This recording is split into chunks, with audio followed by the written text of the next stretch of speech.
Di tahun 1971, Yankee Go Home atau pasukan Amerika angkat kaki menjadi fenomena epik, di mana pemandangan yang terakhir adalah sebuah helikopter terbang membawa dubes Amerika meninggalkan Saigon. Amerika kalah perang dengan Vietnam. Amerika membela Vietnam Selatan, Vietnam Utara yang komunis menang pada akhirnya. Kemarin kejadian berulang lagi di Afghanistan.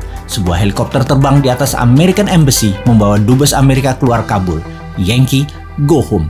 Taliban yang beraliran khilafah menang. Amerika kalah perang lagi. Setelah sejak tahun 1991 menguasai dalam tanda kutip Afghanistan. Taliban hanya dalam 10 hari pergerakan bisa menaklukkan Kabul. Taliban dengan kekuatan militernya menguasai Afghanistan. Terbayang masa kegelapan manusia dihadapi penduduk Afghanistan. Pemahaman garis ortodok agama dibawa ke pemerintahan bernegara Afghanistan baru di bawah Taliban. Siapa yang memberi go ahead terhadap Taliban? Siapa lagi kalau bukan Putinnya Rusia? Sejak Maret 2021 ini, Rusia dukung penuh Taliban.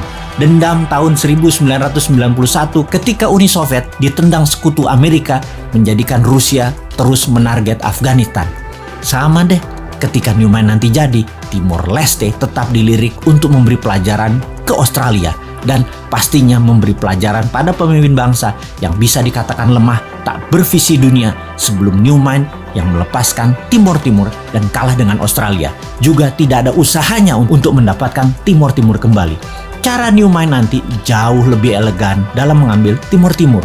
Kita bangun Timor Timur dengan printing money, dengan produksi-produksi Indonesia seperti di kawasan Kek, yang lalu finish produknya kita bangun jalanan, mall, kantor, pusat belanja, jembatan, 1 juta rumah di Timor Timur.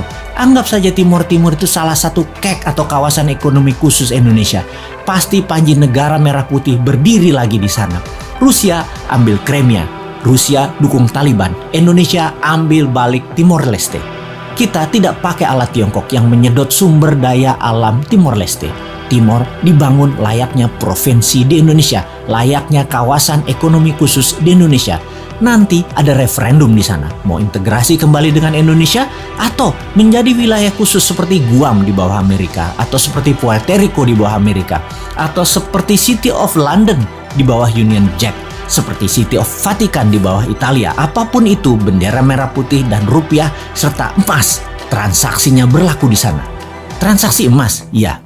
Sejak tahun 2025 nanti, ketika genap 1 tahun Newman menjabat, maka emas bisa dipakai sebagai alat tukar resmi. Sekarang belum siap.